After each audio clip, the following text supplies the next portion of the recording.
Si no eres tolerante a la lactosa y tampoco a conversaciones acerca de aborto, LGBTQI, religión, política u otro tema socioeconómico y la pizza hawaiana, te recomendamos no verlo o escucharlo. Come frutas y verduras. Melodías del corazón.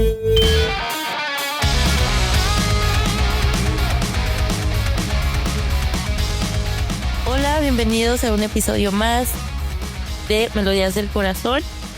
Estoy acompañada de mi amiga Eli. Chicas, ¿de qué tema vamos a hablar hoy? Ricos de cuna. Oro. Ay, como que de cuna. ¿A qué te refieres? Explicadillo, por favor. Un rico que hace rico desde la cuna. Oye, no, pero para esto nos lo va a explicar Eli muchísimo mejor con esta historia que nos trae el día de hoy. A ver, ¿qué historia nos trae? Les traigo una historia bien matona, literal. Pongan atención para que sepan de qué vamos a estar hablando hoy. Es que ahora si pones atención vas a saber de qué estamos hablando. Si no, pues no. Así que vamos a darle lugar a Eli para que nos vaya orientando al tema del día de hoy. La historia de Ricos de Cuna nos va a hablar sobre cristianos que hemos crecido en el ministerio y pues póngase casco porque viene chida la historia. Hasta a mí me pesa decirlo. Me cayeron las pedras. Pues si sientes un ambiente medio intenso, es porque ya andamos medio pedreada.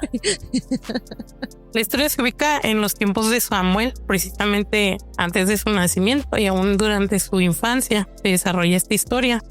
De hecho, la cita bíblica, por si os gustan leerlo allá en sus casas, es en Primera de Samuel, en el capítulo 2 y a partir del versículo 12. Vamos a hablar sobre los hijos de Eli. ¿Y quién era Eli? Van a decir, ¿quién es ese viejo? Pues bueno, ese señor era una persona muy importante en el pueblo de Israel. Precisamente figuraba la política y a la vez la religión, porque él era un juez. Y aparte de ser juez, ¿qué creen que era? Era un sumo sacerdote. Era el padre Eli, era el Santo Cristo. Pasaba Eli y pasaba Dios, hagan de cuenta. Pero tan importante era este hombre en la política de Israel y en la religión, ¿verdad? En el culto a Dios, que pues obviamente pues él administraba, él era de la casa de la tribu de Leví, era uno de los descendientes de Aarón. O sea, ¿cuántos años de historia, no? De sacerdotismo, ¿no? Desde Aarón, y Aarón, pues sabemos todos que fue levantado como sacerdote. ¿Y qué le había prometido Dios? Aarón, tu casa me va a servir de sacerdote pastor por los siglos de los siglos, amén. Entonces, había una promesa fuerte en la casa de Eli. En el linaje de Eli había una promesa, había una bendición enorme. ¿Qué pasa después? Resulta que Eli tuvo hijos y tuvo dos. Uno se llamaba Ofni y Efino. Algo Inés. Entonces, ellos dos, pues al contrario de su padre, no hacían bien las cosas, mi gente. ¿Qué creen que hacían los hijos? Pues se acostaban con mujeres. A lo más fuerte va, porque aparte de eso eran corruptos. Se supone que el pueblo de Israel tenía una costumbre muy especial que Dios había impuesto en la ley, que era de que tenían que entregar los holocaustos por familia. La persona tenía que ofrecer su chivita, su cabrita, su toro, no sé, un animal, va, que decía la ley. Y resulta que de estos sacrificios, estos holocaustos que la gente hacía, pues obviamente el sacerdote se quedaba con una parte, ¿verdad? Porque pues de qué iban a comer, ¿verdad? Y cuando Moisés instaura la ley, pone eso, ¿no? El sacerdote se va a quedar con una parte, pero todo lo demás holocausto se quema para Dios. Pues los hijos de Eli, ¿qué creen que hicieran? Se robaban el holocausto, se lo comían, agarraban lo que querían, se lo echaban la chuleta en la bolsa, tanto así que fíjense, comían también los hijos de Eli. Y comía también Eli. Eli estaba gordo. Y los hijos estaban chonchitos también. Eran las pulseritas, ¿no? De Alicia del País de las Maravillas. Apartaban. Me los imaginé. Sí, no, proyéctate. Pero, mira, apartaban lo que mejor daba la gente para Dios. Lo mejor lo apartaban ellos y se lo quedaban. y echaban lo fellito al sacrificio. Claro que quién se iba a dar cuenta. Sí, quién se va a dar cuenta. Llegaba el criado de los hijos de Eli. Ya den de cuenta que, digamos, no. Llegaba Abby, ¿no? Y el feliz con su chivito, ¿no? Entonces, lo que se acostumbraba es de que se quemaban primero las grosuras. ¿A qué me refiero con las grosuras? Las grosuras eran el cebo del animal, la grasa como. Entonces se quemaba primero eso. ¿Y qué significa la grosura? La grosura hace referencia a la gracia de Dios. Por eso se tienen que quemar primero antes de cocer la carne, antes de hacer todo. Estas representan una ofrenda agradable a Dios. Entonces, ¿qué tan importante era hacer el proceso, no? Quemar primero las grosuras. Era primero darte gracia, darte honra. Y luego ahora sí, lo que te truje Shencha. Entonces después, esa carne se echaba a un perol, que era una vasija donde se cocía la carne. Entonces después de eso, el sacerdote sacaba un garfio de 3 ganchos y sacaba la carne, pues la que está cocida. Y todo lo que agarrara ese gancho iba a ser para el sacerdote y para la casa. Y lo demás se quemaba para Dios. Era sacrificio. Pues el compa el criado de los hijos de Eli, pedía la carne cruda, o sea, no cocida, para almacenarla y obviamente aventarse sus taquitos de suadero, algo, ¿no? Entonces le decía a la gente, oye, pero pues no hemos quemado ni las grosuras. O sea, deja que queme las grosuras y luego pues ya ahora sí llévate todo lo que quieras. ¿Y qué creen que les decía el criado? No, carnal, o me das eso o te lo quito a la fuerza. La gente dejó de creer en la ofrenda a Dios. Fue tanta la corrupción de los hijos de Eli que ya la gente después ya no hacía sacrificios, ya no hacía holocaustos. Estaba perdiendo el holocausto. Dios ya no recibió ofrendas. ¿Por qué no recibió ofrendas?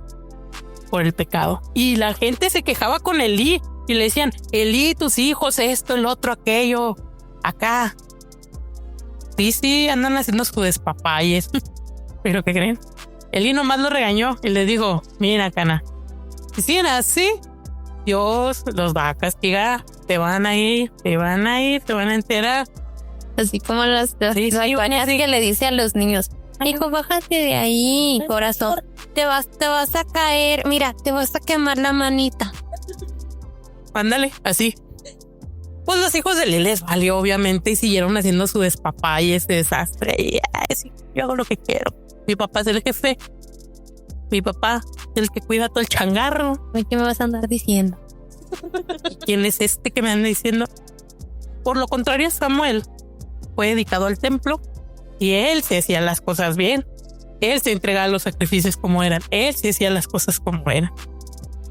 Hasta que vino palabra a Eli, Dios dijo, hasta aquí llegó, voy a cortarte tu descendencia.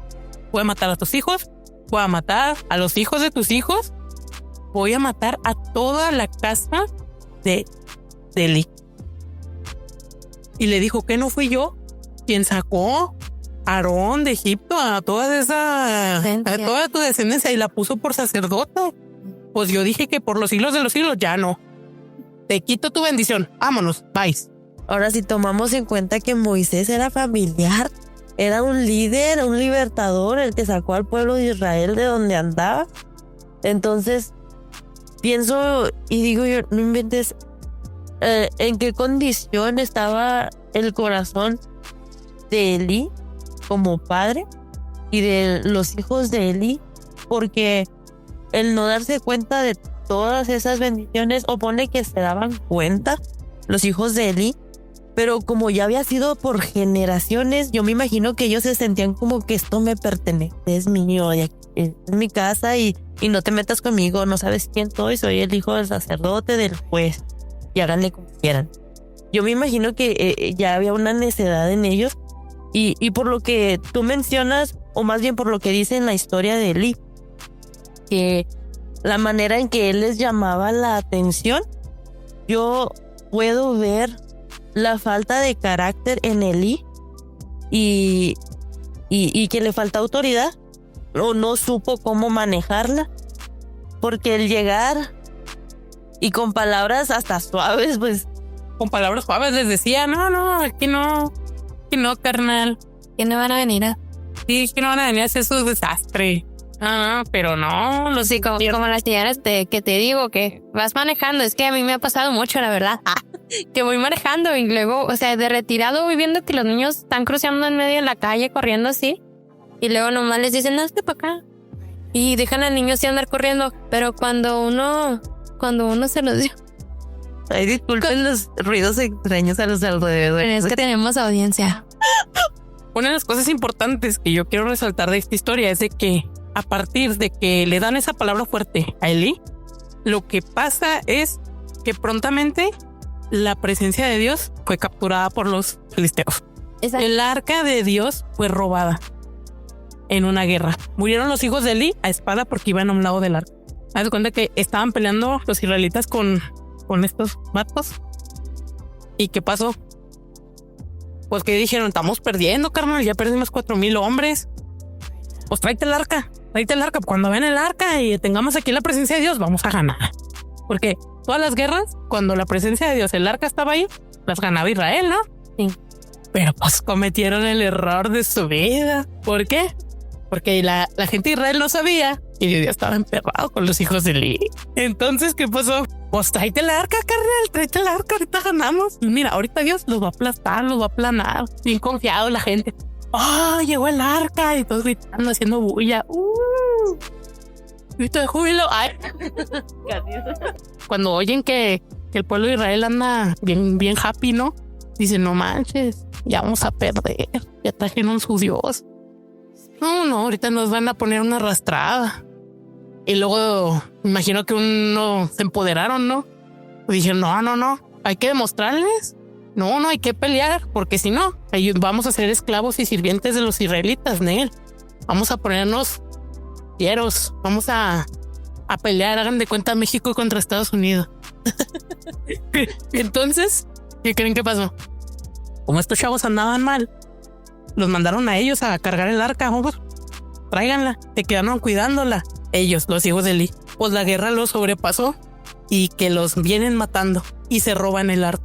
Cuando Elí escucha, se robaron el arca, ¿qué creen que pasó? Cayó para atrás y se desnucó. Pues es que olvídate. Qué fuerte, ¿no? Porque perdieron el significado de lo que era la presencia de Dios en sus vidas. Y es algo bien interesante. Nosotros queríamos hablar de este tema porque más de uno aquí presente en esta salita en donde estamos ha sido literalmente, nosotros le llamamos rico de cuna a crecer en el evangelio o crecer conociendo sobre Dios. Crecer en una familia donde la fe o el pilar sea la fe en Dios. Entonces, contando una corta experiencia, una corta anécdota para que dijeran tanta información tan impactante. Platicando con mi mamá en la línea del puente, y yo platicaba con ella y le decía, ay, mamá, yo estoy bien olvidadiza. Les advierto que soy bien olvidadiza. Entonces, yo le decía a mi mamá, le decía, mamá, necesito que me dé clases de la Biblia, que me cuente historias y así como andes. Y luego me decía, ay, pero pues ¿a poco no vas a saber? Pues porque toda mi vida he crecido en la iglesia. Y luego le dije, es que ya necesito que me diga más de la Biblia. Y eso fue porque platicando con Eli habló sobre los libros apócrifos. Y luego yo me quedé así de que, y Eli me sacó muchísimas cosas y terminologías y no sé qué tanto. Y yo en todo me quedaba yo en chino. Y así conforme cada vez que yo platico con Eli me saca algo nuevo sobre la historia de la Biblia o cosas así, que para mi vergüenza estoy ignorante de ello. Entonces yo le dije a mi mamá, mamá, yo necesito que usted me ponga literalmente como a cuenta porque ando muy mal. Y luego pues ella me dijo, pero pues si desde chiquita te he enseñado esto. Y yo decía, pues yo reflexionando, ¿verdad? Decía, pues es que a lo mejor yo nunca le agarré un valor, nunca le agarré un aprecio, nunca le agarré pues sí, no valoré lo que usted un día me dio. Para mí era tan normal. Pues para mí era siempre ir a la iglesia, siempre escuchar esto. Era ya muy común, o sea, pues todo el mundo sabe. Nunca me imaginé que realmente había gente que no tuviera esto presente. Porque en realidad yo siempre estuve rodeada de gente, y la mayoría de las veces fue de gente mayor que yo, pero que ya sabía de Dios, que ya hasta me la platicaba y muchas veces hasta ya como yo ya lo sabía ciertas partes, pues yo no le agarraba atención porque pues ya lo había escuchado antes, ya, ¿para qué lo escuchaba otra vez? Era lo que yo pensaba.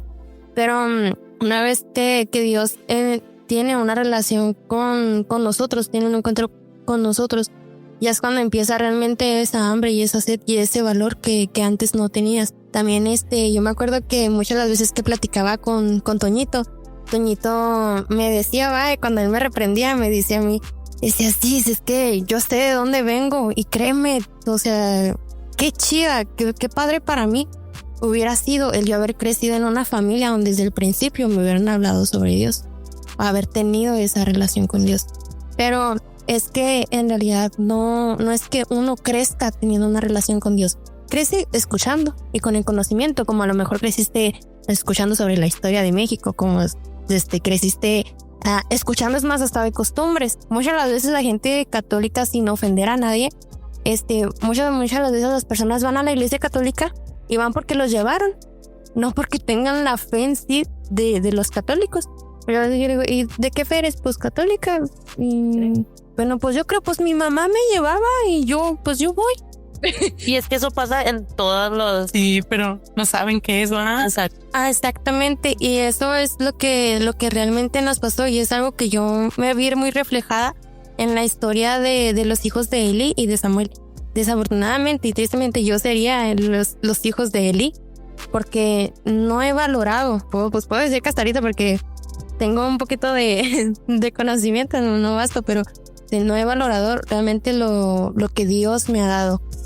Por ejemplo, ahora que también no sabíamos qué decir sobre las cosas sobrenaturales que Dios ha hecho en nosotros y que nos quedamos patinando, es una área más en la que no he valorado lo que Dios, o no he alcanzado a ver lo que Dios ha hecho en mí y a través de mí. Entonces es algo así en lo que Dios me habló y que esperemos que también Dios esté hablando contigo. Bueno, ahorita que tú mencionas eso de que a veces no valoramos, pues hablando desde el punto en que los que estamos aquí presentes nacimos en un hogar con bases cristianas, igual también pensaba en ese punto donde a veces que nos preguntaban sobre las experiencias sobrenaturales que tenemos con Dios y yo decía, no, es que yo no he tenido ninguna. Pero ya conforme iba avanzando la plática y mi mamá me decía, y acuérdate cuando pasó esto y acuérdate en aquel campamento y yo empezaba, bueno, es que para mí fue algo familiar, algo como que yo estaba familiarizada porque ya lo había visto que ocurría en los servicios. Entonces para mí ya no era como que algo sobrenatural, hasta en ese momento en que ella lo empezó a mencionar dije, no inventes, qué valor le estoy dando a esos momentos que Dios me regala en su presencia, qué valor le estoy dando, qué interpretación le estoy dando, porque llegamos a ese punto en el que creemos que no hemos tenido esas experiencias con Dios, cuando desde pequeñas venimos teniendo esas experiencias, aún sin nosotros tener una relación con Dios, porque ahorita tú mencionabas algo bien importante. Nosotros crecemos con esa enseñanza, con esa fe que nuestros padres nos fueron enseñando desde pequeños, pero es algo totalmente diferente que tú nazcas en el evangelio a que el evangelio nazca en ti. Porque creo que ya es cuando estás más grande que tomas una decisión y empiezas a ver las cosas y tomas una decisión de decir, sabes que yo quiero tener una relación con Dios. Y yo pienso que los hijos de Eli pudieron tener esa oportunidad que tú y yo tuvimos en nuestro momento. Y gracias a Dios nosotros alcanzamos a decir, sí quiero, Señor. Pero lamentablemente no con todos ocurre así, de esa manera. Tal vez porque no tuvieron a alguien que les hiciera ver lo bendecidos y privilegiados que eran, no lo sé, pero nosotros sí estamos a tiempo y tenemos la oportunidad para rectificar y empezar a valorar lo que se nos ha enseñado en casa a nosotros que crecimos con bases cristianas. Yo creo que hay como dos vertientes, ¿no? Una es por ignorancia, por omitir, ¿verdad? Por omitir algo, pero otra es por orgullo y por soberbia. Porque usted no me diga nada, hermano, pues ya me lo sé. ¿Qué me va a decir a mí? Nací escuchando esto. Ya, tantos años. Nací cantando alabanzas, Señor. Diciendo el Salmo 91. Tanto tiempo en el ministerio como para no saber. Ay, por favor. Ay, ¿qué me va a decir? Yo escucho gente que tiene muchos años y siempre me han dicho, y hasta nos subestiman a nosotros los jóvenes, que no. Yo he escuchado comentarios de gente predicadora, gente bien poderosa en el ministerio de la alabanza y siempre me han dicho, a mí esta mocosa que me va a enseñar. Yo ya llevo 25 años en el ministerio, yo ya llevo 30, ya llevo 1000, pero le preguntas algo en la escritura y te queda patinando. Yo como de, o le quieres ir a preguntar una duda porque tú crees que ellos son los que saben más porque hayan estado más tiempo y resultó que no saben nada. Qué triste. Entonces, ¿qué pasa cuando tú estás ignorando lo que no tienes porque crees que tienes mucho cuando realmente no tienes nada? Yo creo que también es algo muy importante y siento que hay una presión específica en la familia pastoral, a diferencia de otras familias cristianas. ¿Por qué? Porque siempre como la familia pastoral vas a ser el que primero ven, el ejemplo. Cuando realmente pues tú eres un chamaco que apenas está viendo si le gusta el pan con queso o no. Yo sin piña, sin piña. Si le gusta la pizza con piña o le gusta con puro jamón, o sea. Dependiendo de mi estado de ánimo. Exactamente. Estás descubriendo, al igual que todos los demás, qué quieres para tu vida y qué tiene Dios para ti. Porque yo puedo estar bajo un manto profético, pero es el manto de mi papá, no es el mío. Yo puedo estar bajo un manto de gracia, de salvación, de sabiduría, pero es el manto de mi papá, no mío. Y yo tengo que descubrir cuál es mi manto, qué tiene Dios para mí, cuál es el propósito de Dios para mi vida y no para la de los demás, porque mucha gente no sabe separar el ministerio de la persona y creen que porque la persona te está en un ministerio muy grande, el hijo es la sombra de esa persona y no es así, porque Dios te puede dar una gracia a ti, tal vez hasta mucho mayor, o tal vez te puede dar una gracia en otra rama que no sea esa. Exactamente. Y es lo que yo oigo y yo veo las críticas, cómo se les hace y lo duro que es para ellos. Porque mi madre venía de una familia pastoral, mi abuelo era pastor. ¿Y qué pasó? Mi mamá se salió del redil, es como quien dice, se fue al mundo, al mundial, decía mi abuelita. Te fuiste al mundial. ¿Pero por qué fue? Por esa presión de tú eres la hija del pastor, eres el ejemplo, no te pintes las uñas, no te maquilles, no estés no hagas esto, no hagas. ¿Cuándo te vas a bautizar? No la dejaron experimentar por ella misma lo que ella quería y aparte de eso, no la dejaron experimentar la gloria perfecta de Dios. Como cuando el Espíritu Santo trata contigo, no, era de tú eres el ejemplo, tienes que portarte con este molde. Y si te sales poquito de aquí, ellos los hermanos ya decían, ay, mírala, viene toda pintadota. Y me encanta que hayas mencionado eso, porque, bueno, a mí en una temporada me pasó y yo tengo que agradecer a Dios por mis padres y valorar las palabras que un día ellos me dieron, porque si bien yo no sentía esa presión por parte de mis padres, quienes en ese tiempo eran pastores, bueno, aún lo son, pero era otra congregación. Yo recuerdo muy bien el que ellos no me exigían nada, porque ellos entendían que los pastores eran ellos, los cristianos y salvos eran ellos, no yo. Pero la congregación no lo veía de esa forma. Entonces, aunque yo no sentía la presión por mis padres, los miembros de la iglesia, tanto a mi hermana, la mediana y a mí, sí tenían o sí ponían un cierto peso en nosotros. Y mi hermana y yo sentíamos como que esperaban demasiado de nosotros. Pero a mí lo que me ayudó mucho a descansar fue esas palabras de mis padres cuando hablaron con nosotros y nos dijeron, no sé qué notaron en nosotros, en nuestro comportamiento, que los llevó a hacer esa junta familiar y nos sentaron a mi hermana y a mí y nos dijeron, nosotros entendemos que los pastores somos nosotros, no ustedes. Y no queremos que carguen con un peso que a ustedes no les corresponde. Wow. Ustedes enfóquense en conocer a Dios por ustedes. Entonces yo pienso que si mi hermana y yo nos mantuvimos firmes o sin tener ese odio o resentimiento hacia la fe o hacia Dios, fue por esas palabras que nos dieron que dijimos, ok, es mi relación con Dios y la gente no va a depender de lo que yo haga o deje de hacer. Pero créanme que para mí cuando ellos me dieron esas palabras, sí hubo un efecto, un impacto. Un descanso hasta cierto punto. Porque yo sí me sentía como responsable. Era una chamaca de 10 años. Entonces, parece como si los niños no están viendo o no ponen atención. Pero realmente a mí me preocupaba porque yo decía, si hago algo mal, van a caer sobre mis papás. Escuincla. Pero qué bonito que te den la oportunidad de eso. Y que encuentres tu forma de crecer tu fe y de tener un encuentro con Dios personal, independientemente de quién eres hijo o qué ministerio está ahí por medio. Así es. Y podemos ver más personajes todavía en la Biblia que se pueden identificar con muchos de nosotros. Me acuerdo también que una de las experiencias, bueno, para mí ahorita ya es chusca y es divertida. Me acuerdo que pues mi papá es evangelista, entonces aparte de ser pastor es evangelista. Entonces me acuerdo que fue a predicar él a una iglesia y no me acuerdo si iba mi hermana conmigo o si nada más iba yo. Y yo me acuerdo que mi papá entró primero para predicar en la iglesia y ya después entramos nosotras, allá después entré yo. Y cuando nosotros estábamos ahí era una campaña, entonces pues estábamos atrás y pues ya ven que esas campañas son para evangelizar. Y nosotras somos de usar pantalones vestidos de negro. Más en aquellos tiempos nos veíamos más darks. Y entonces, o más cholas, no sé, más necesitadas del amor de Dios. Sí.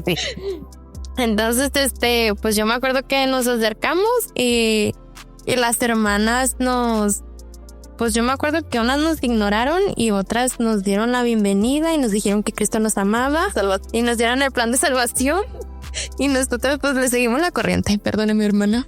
Les pedimos perdón. Le pedimos perdón. Es que sí, porque yo me acuerdo que me había pasado algo así, pero...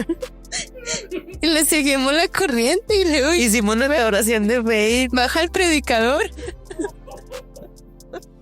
Y era mi papá. Sí. Y después, pues para más vergüenza, nos presenta como sus hijas. Hasta acabamos de hacer la oración de fe, hermano, ya le ayudamos. Vino a predicar y pues ya se llevó la respuesta a su predicación, hermano. Pues en su momento, pues como que sí nos ofendió, ¿verdad? Que nos tallaran por algo por nuestra apariencia o qué cosa. Pero pues ahorita ya nos da risa. Pero pues muchas situaciones parecidas a estas, ya a lo mejor un poco más heavy, ¿verdad? Como las que contó Yavi, nos han pasado que nos han llevado a lejos de tomarle el valor y la importancia de crecer en el evangelio o crecer para tener una relación con Dios, nos alejan. Y también el no valorar, me estoy acordando mucho de la situación de Adán y Eva, que ellos literalmente fueron ricos desde que Dios los formó. Eran ricos porque tenían todo, lo tenían todo, o sea, tenían alimento gratis, tenían mascotas, no las tenían que limpiar, les daban el nombre, tenían autoridad sobre todo lo que había. Pero el no valorar lo que tenían, todavía querían más. ¿Qué querían? Tener el conocimiento del bien y el mal, siendo que Dios ya les estaba dando todo. O sea, ¿qué más ibas a querer? O sea, y ahorita si tú te pones a pensar y dices, Dios, o sea, ¿qué quisiera yo? Nomás dedicarme a andar paseándome en el parque sin preocupación alguna de la ropa, de que me pongo, o sea, uno quisiera salir así en tiempo de calor y no puede. Y ellos que la tenían lo mandaron por la borda, y aún peor, la relación y la comunicación con Dios. Así es. Es que iba nada más a hacer una notita ahí entre paréntesis sobre lo que estás diciendo de Adán y Eva, porque mencionando que ellos lo tenían todo, y cuando se dice todo es todo, porque ¿cuántos de ustedes saben cuál era la ropa de Adán y Eva antes de que ellos probaran el fruto? Yo me imagino que era la gloria de Dios. Exactamente. La ropa que ellos vestían era la gloria de Dios. Entonces, al momento de ellos desear algo que no necesitaban, perdieron esa gloria, esa presencia de Dios en sus vidas, porque fue de forma que ellos empezaron a darse cuenta. De hecho, dicen que bueno, hay como nota de curiosa, ¿va? Y que me estaba acordando, dicen que Adán y Eva vestían una gloria tan fuerte que era por eso que los animales les hacían caso, porque ellos confundían la gloria que ellos cargaban con la gloria de Dios, con Dios. O sea, por eso es que ellos ejercían,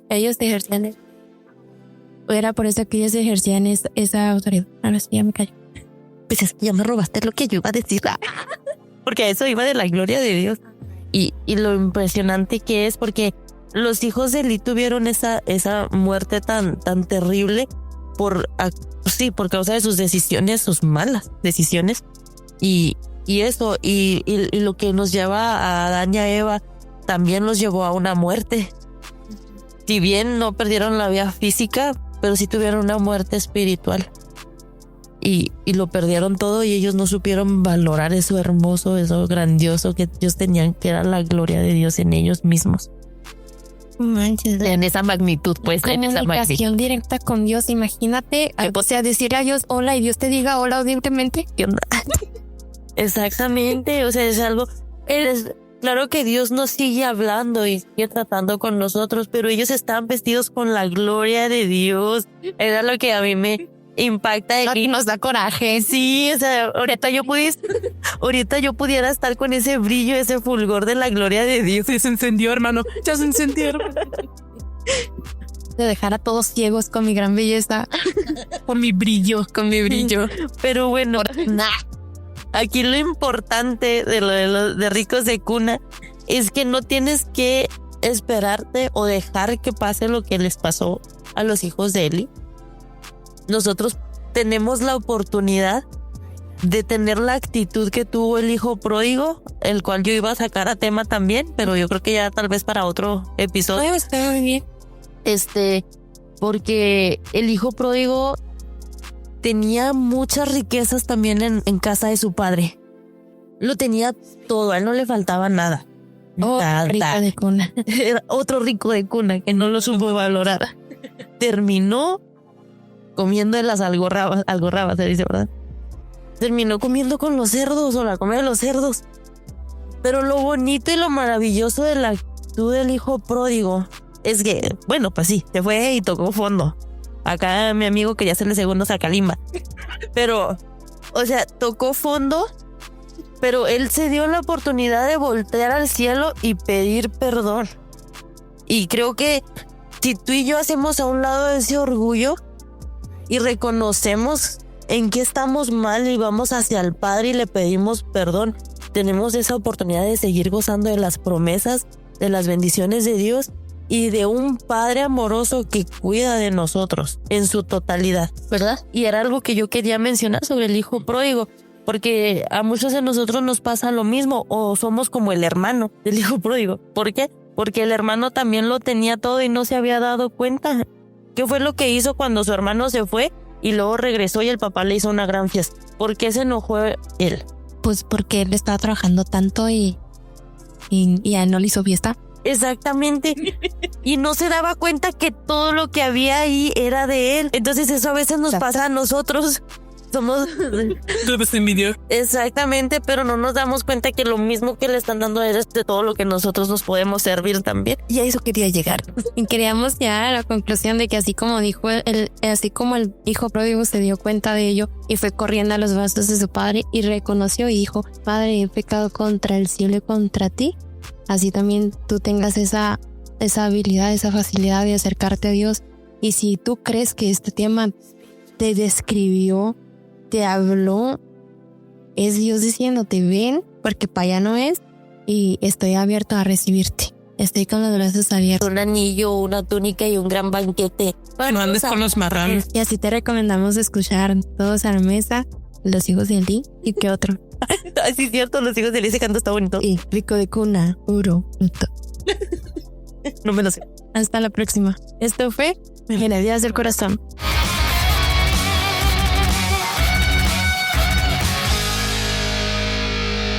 Suscríbete ahora para escuchar Melodías del Corazón Podcast. Melodías del Corazón Podcast.